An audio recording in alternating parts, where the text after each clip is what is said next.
ready to set sail. Today, we're diving into the world of Manjiro as he prepares to board a ship back to Japan after years of living in America. But this isn't just any voyage, is it? Not at all. Picture this. You're shipwrecked as a teenager and end up building a whole new life on the other side of the world. That's the emotional ocean Manjiro's navigating. It's a lot to process, right? It really is.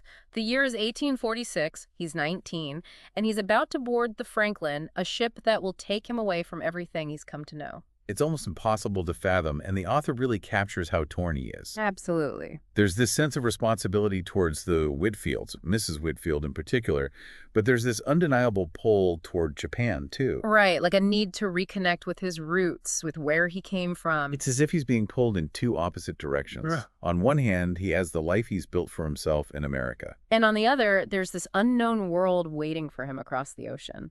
This internal conflict, this struggle between his obligations to his American family and this deep yearning for home, it's something I think many of us can relate to in our own lives. Absolutely. Though maybe not on such a grand scale. He even worries about leaving baby William, the youngest Whitfield child. Yeah, that really stood out to me, too. You can tell he's grown incredibly close to William, almost like a little brother. It adds another layer to his dilemma, doesn't it? It does. And then there's the sea itself. It's more than just a backdrop in this story. It's practically a character in itself. Oh, I completely agree. It's a powerful symbol. It represents that path home for Manjiro, but it also embodies this vast, unpredictable force. It makes you think about the uncertainty he must be feeling. Right. Will he be welcomed back in Japan? Or will it feel like he's stepping into a past that no longer fits? And on that note, even the ship's name, the Franklin, seems significant. I mean, we think about Benjamin Franklin exploration, self-discovery. Exactly. It makes you wonder if those themes will echo in Manjiro's own journey as he sails back to Japan. Speaking of echoes of the past, remember Jolly? The sailor Manjiro had that altercation with a while back. Yeah, him. Well, guess who's on board the Franklin? Talk about an awkward reunion. Right. But here's where it gets even more interesting. Their relationship seems to run deeper than just that past conflict. It does. It's like there's a grudging respect, almost a sense that Jolly feels a certain kinship with Manjiro. Oh, tell me more about that. Well, we see that Jolly's appearance has changed. He's described as having a face that's creased and scarred. A constant reminder of that encounter. Exactly.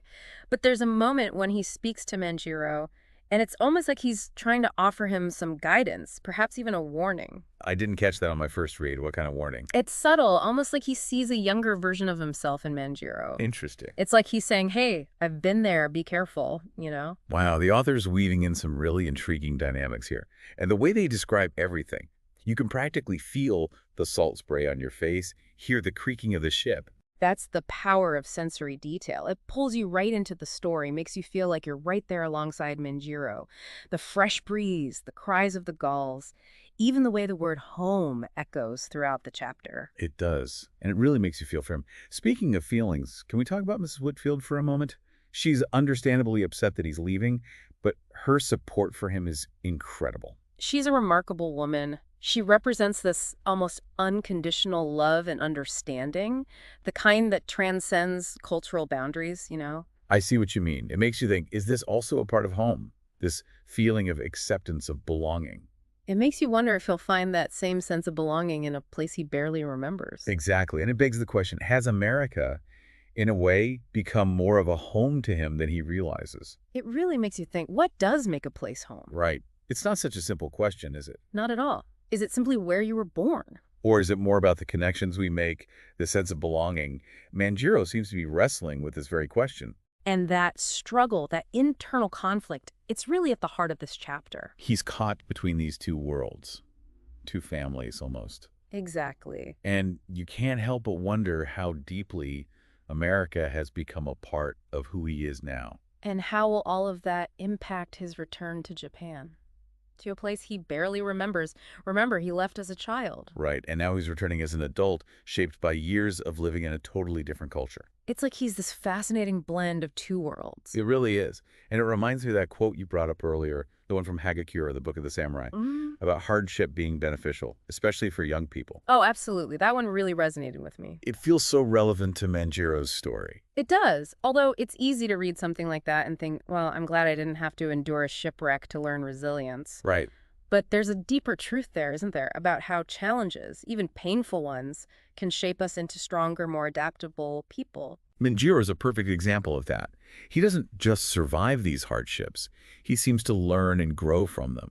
He becomes fluent in English. Right. He masters all these new skills. He builds these incredible relationships with people who were once total strangers. It really is remarkable. Makes you think about how those skills, that adaptability, will play a role in his return. Right. Will they help him fit back into Japanese society? Or will they make him feel even more like an outsider? That's the big question, isn't it? It is. He's not just Japanese anymore. He's this blend of two cultures. Two identities almost. And that's something that I think a lot of people, especially in our increasingly globalized world, can relate to. Absolutely. That feeling of belonging everywhere and nowhere all at the same time. Exactly. It's both exciting and terrifying, isn't it? It really is. To think about how much our experiences shape our sense of self, our sense of where we belong. It's like the author is asking us to consider what home really means. Yes, Is it possible to have multiple homes? I love that. In different places, with different people, places that hold a piece of our heart. And Manjiro's story gives us this lens through which we can explore that question. All these complex emotions that we all grapple with in our own way. It's like we've been circling this idea throughout our whole conversation, haven't we? This idea that Manjiro's journey back to Japan, it's so much more than just a physical return. Absolutely. It's about confronting those really deep questions. Of identity, of belonging. What does home even mean? Exactly. And he's wrestling with all of that while carrying the weight of his past experiences, both good and bad. He really embodies that idea from Hagatura that hardship can shape us, but it doesn't have to break us.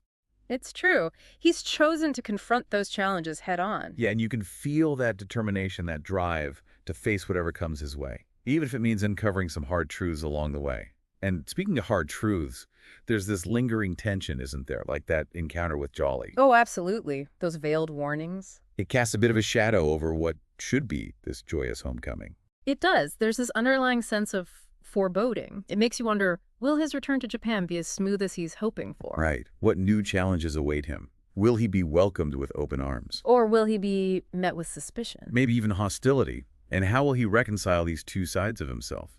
The American Manjiro and the Japanese Manjiro.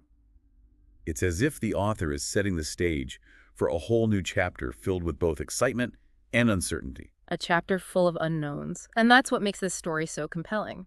It reflects the unpredictable nature of life itself, those twists and turns, the obstacles we face. They all force us to grow and adapt. Manjiro's story really highlights that home isn't always this fixed destination. Sometimes it's more about the journey. Exactly. The journey of self-discovery, the constant evolving of our hearts and minds, it makes you think about what Manjiro will find when he finally sets foot back on Japanese soil. And more importantly, what will you take away from his story as you continue exploring this book? What resonates with your own journey? We'd love to hear your thoughts. Until next time, keep exploring, keep questioning, and keep diving deep into those stories that challenge and inspire you.